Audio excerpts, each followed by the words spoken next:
Senhores telespectadores, o nosso programa de hoje é em Lisboa. É em Lisboa porque é claro, o país não é só Lisboa, mas é igualmente evidente que o país também é Lisboa.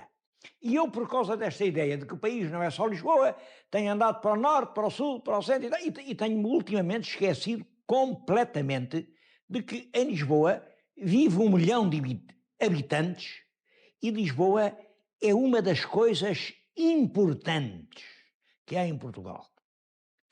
Vou, portanto, fazer-lhes um programa sobre Lisboa. Para começar, onde é que eu havia de começar? Lisboa, pois começa na Sé, começa nos Jerónimos. Sé é o centro da Lisboa Oriental. Os Jerónimos são o grande monumento da Lisboa Ocidental. Bom, eu resolvi começar o programa sobre Lisboa num lugar muito especial.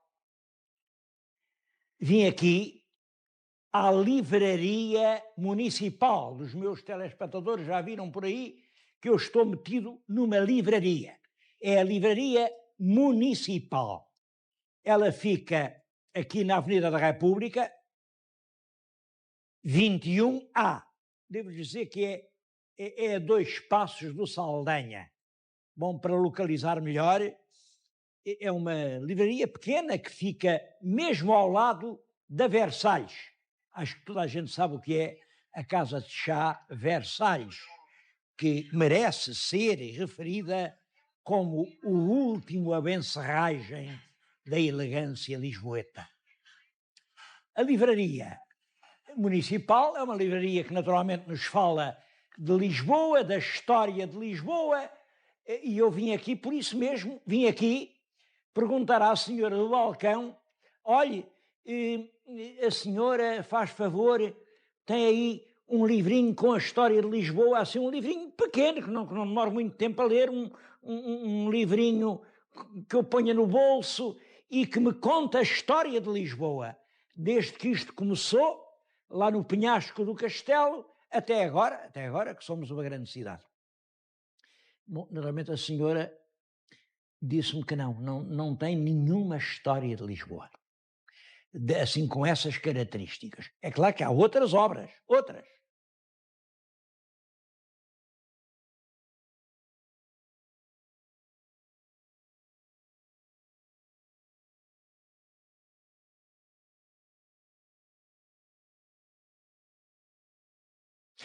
Claro que há muitos livros sobre a história de Lisboa. Olha, eu tenho na minha frente o livro de Lisboa, que é coordenado pela doutora Irisalva Moita e que tem alguns belos artigos. Por exemplo, os artigos da própria doutora Irisalva Moita, um artigo precioso do José Augusto de França, do Jorge Custódio, e que são peças sem dúvida valiosas. Bom, há outros livros, eu tenho aqui, estou junto deles, e aqui queria fazer uma observação serena, mas melancólica. O livro essencial para a história de Lisboa é este. É a Lisboa Antiga, de Visconde Castilho. Devo-vos dizer que quem quiser comprá-lo não pode. Só estão aqui em alguns volumes. Deixaram esgotar os outros e não os reimprimiram.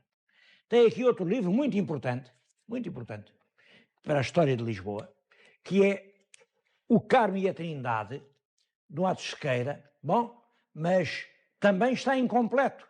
Está incompleto.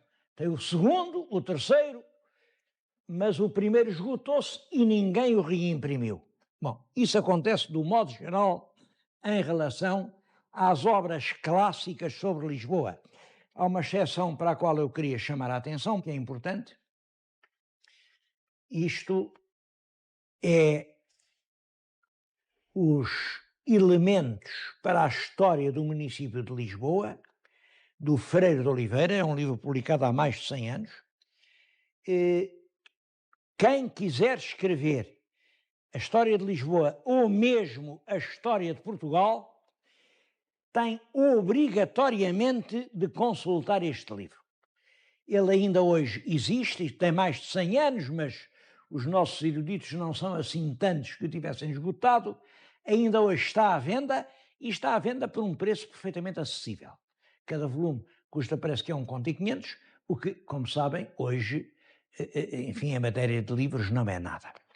Em todo caso, os livros capitais, e em particular a Lisboa Antiga, é um livro que não pode estar esgotado. Eu sei que esta Câmara enverdou pelo caminho de dizer, bom, isto de fazer livros não é com a Câmara, é com os livreiros. Os livreiros fazem livros, a Câmara até pode ajudar, e tem ajudado, alguns belos livros, mas não é a Câmara que faz. Salve o respeito, Sr. Dr. João Soares, esse é o pior caminho. Os livreiros fazem livros para ganhar dinheiro. E a Câmara tem que fazer os livros para quem não tem dinheiro.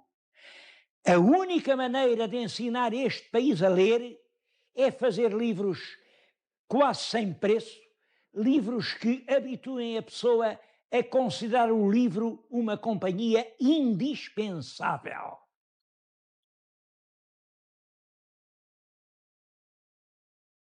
Bem, mas o meu programa não é para lhes falar dos critérios editoriais da Câmara Municipal de Lisboa, mas sim da própria história de Lisboa.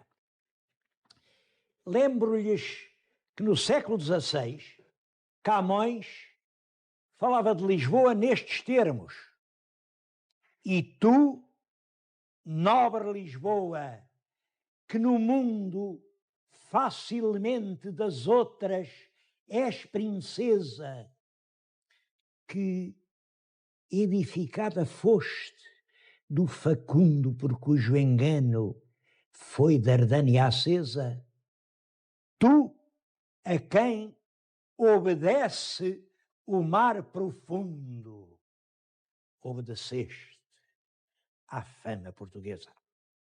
Devo-lhes explicar que este verso é um bocado complicado, que edificada foste do facundo por cujo engano foi Dardânia acesa, quer dizer, foste edificada por Ulisses, porque, segundo a mitologia clássica, Ulisses é um herói grego que pegou o fogo a Troia. Troia é que também se dizia Dardânia. Portanto, o facundo, por cujo engano, o engano foi o cavalo de Troia, por cujo engano ardeu Troia, é o Ulisses. E dizia-se no tempo de Camões, e as pessoas acreditavam que quem fundou Lisboa foi Ulisses. Isto por causa do nome de Lisboa, Ulisseia. Devo dizer que era uma pura fantasia, mas era uma fantasia que depois foi posta de parte e substituída por outras fantasias que valem tanto como essa. Veio-se a dizer que Ulisseia vinha de Baía Amena, dos fenícios e tal. Tudo são fantasias, a gente não sabe realmente de onde veio o nome de Lisboa. E pelo menos essa do Ulisses era bonito. Como sabem, Ulisses é o herói da Guerra de Troia, lá pegou fogo à cidade com o seu engano e depois andou por esse Mediterrâneo até que chegou a Lisboa. E teria sido Ulisses o fundador de Lisboa. Era isso o que se acreditava no tempo de Camões. Mas nos versos que lhes li, importante é isto: nobre Lisboa, que no mundo facilmente das outras és princesa.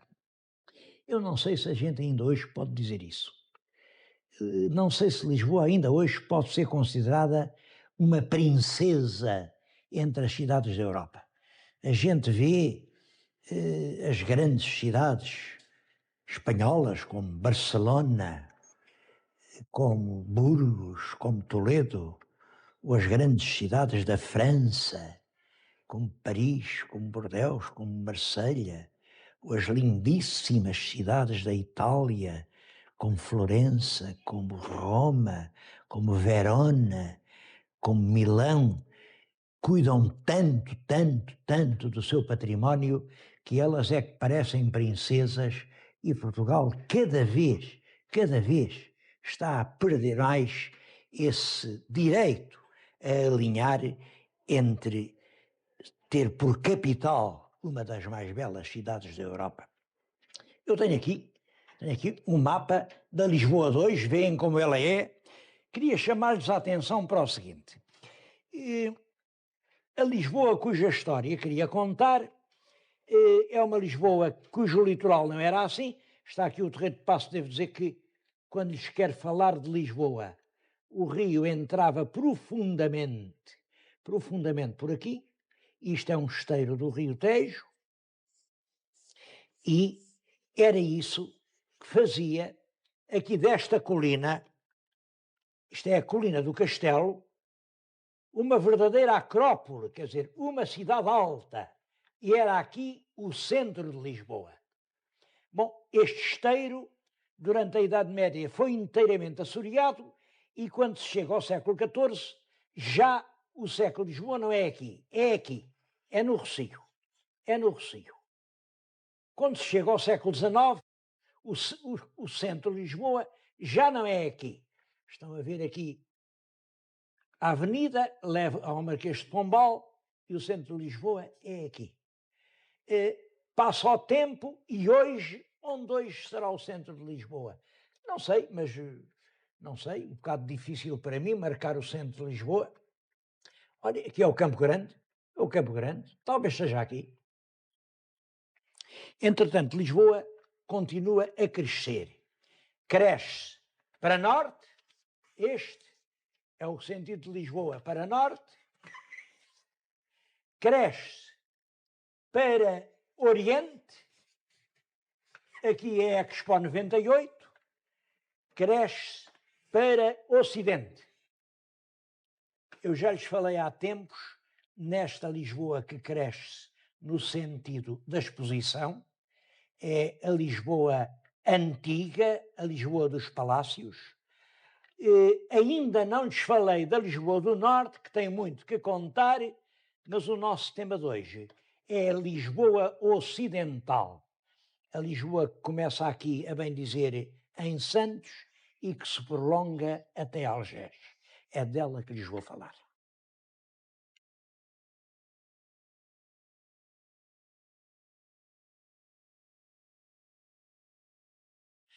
Ora, a ideia minha que a Lisboa mais antiga, aquela Lisboa com centro no castelo, era uma cidade que olhava para a terra, olhava para a Lesíria, para o Vale de Santarém, era de onde lhe vinha o pão, o azeite, o vinho, a palha para os animais. Olha, é daí que vem a expressão mar da palha. Era uma Lisboa com entrada pelo lado do mar, o mar ficava-lhe nas traseiras, mas ela olhava à terra, a terra fecunda e criadora de pão. A Lisboa moderna é exatamente o contrário. Está implantada realmente ali, mas olha a Barra, olha o mar. A Barra, ela está agora na nossa frente, porque é da Barra que vêm os navios com o comércio. Esta diferença entre a Lisboa antiga, uma Lisboa agrária, medieval, feudal, e a Lisboa moderna, uma Lisboa marítima, atlântica, mercadora, marca no fundo, na história universal, a passagem da Idade Média para a Idade Moderna. Vim dizer-lhes isto aqui num ponto que, de certo modo, é histórico. Estou-lhes a falar no Miradouro de Santa Catarina.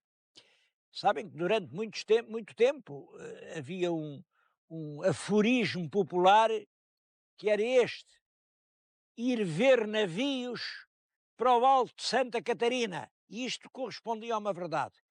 O português, sem emprego, sem atividade, vinha para aqui e havia aqui muita gente, simplesmente olhava à Barra à espera do que viesse. Quem é que podia entrar pela Barra?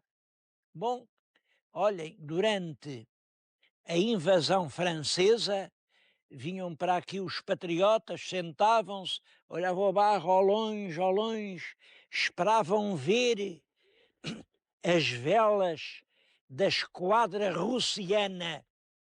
Russiana era como então se dizia russa, porque se dizia que a esquadra russa ia invadir o Tejo e expulsar daqui aqueles malditos franceses. Também muita gente vinha para aqui, mas era para ver quando é que o rei voltava.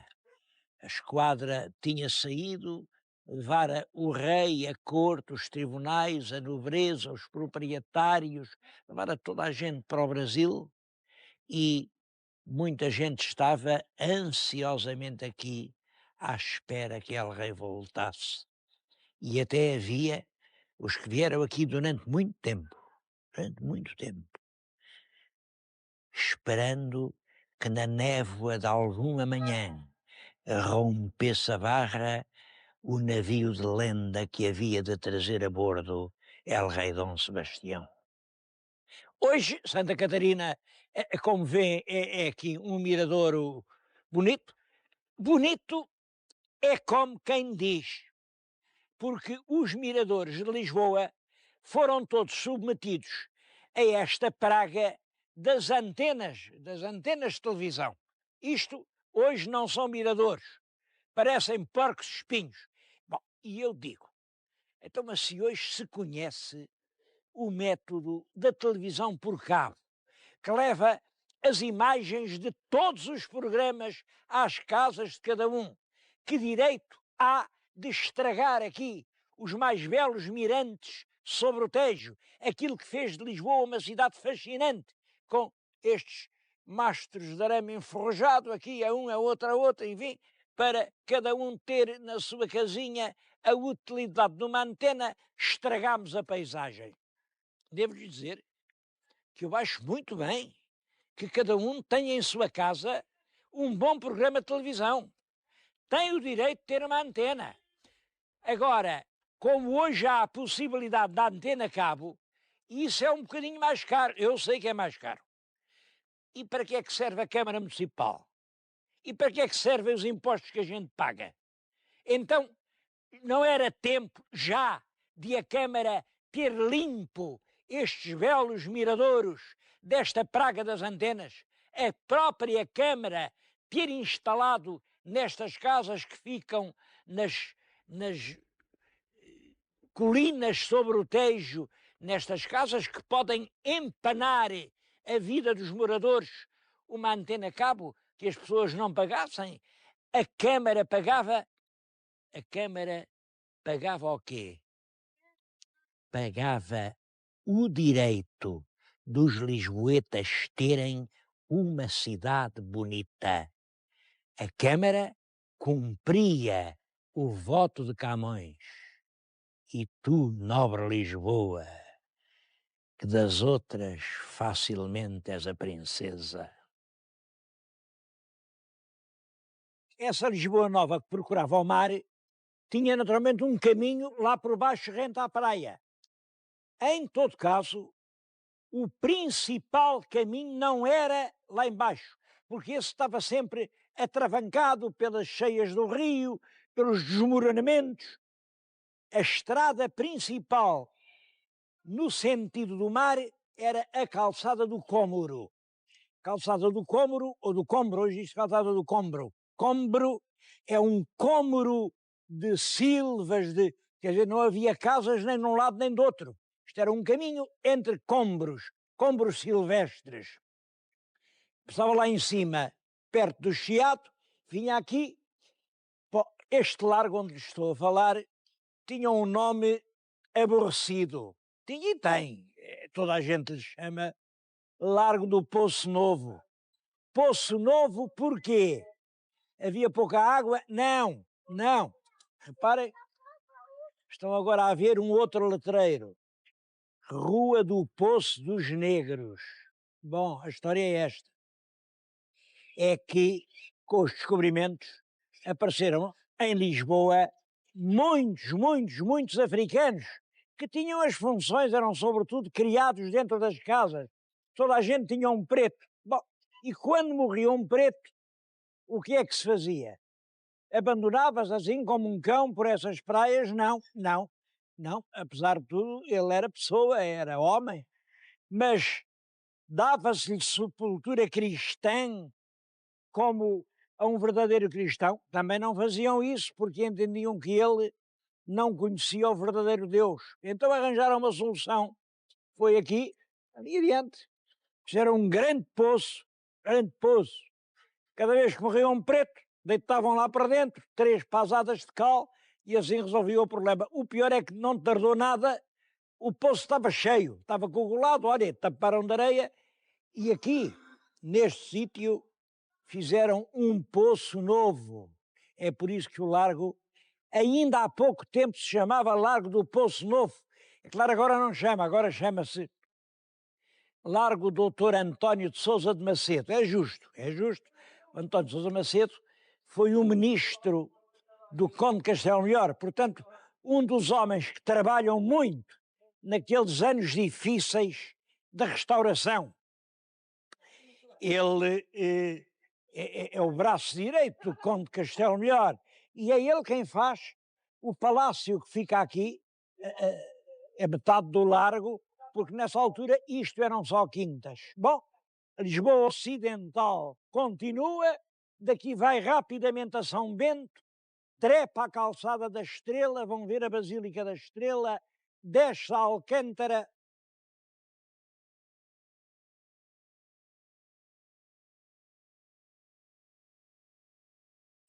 Alcântara é uma palavra que em árabe significava a ponte. A ponte, e reparem, realmente há ali um vale muito grande, por onde passava um rio. O rio foi diminuindo, a certa altura já era só o Caneiro, ficou célebre a expressão Caneiro de Alcântara, depois taparam o Caneiro e a gente passa lá hoje e nem vê onde houvesse um rio. Mas reparem, há outras pontes. Há a grande ponte, esta grande ponte aqui, que atravessa o Tejo. Há o aqueduto, é também uma grande ponte para a água que mata a sede de Lisboa. E mesmo ali há uma ponte para peões. Quer dizer, Alcântara continua a ser a terra das pontes.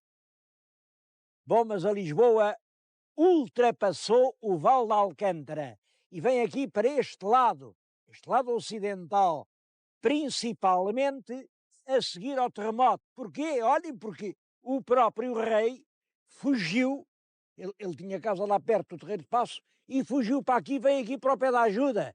Fez aí um passo de madeira que não tinha perigo de cair, e lá do passo, à noite fazia umas escapadasitas, ele tinha uma namorada ali numa, não era longe daqui, uma quinta, uma namorada, e olhem, aqui neste sítio, ia a passar aqui no sítio onde eu estou. Vinha numa carruagem e aqui debaixo do arvoredo saem uns sujeitos encapotados com umas espingardas, bam, bam, bam, espingardearam o carro do rei. O rei ainda partiu um braço e ficou maltratado e tal, mas escapou, escapou. Até se disse que foi um milagre. Os meus telespectadores estão a ver ao fundo uma linda igreja de pedra. É uma igreja do século XVIII.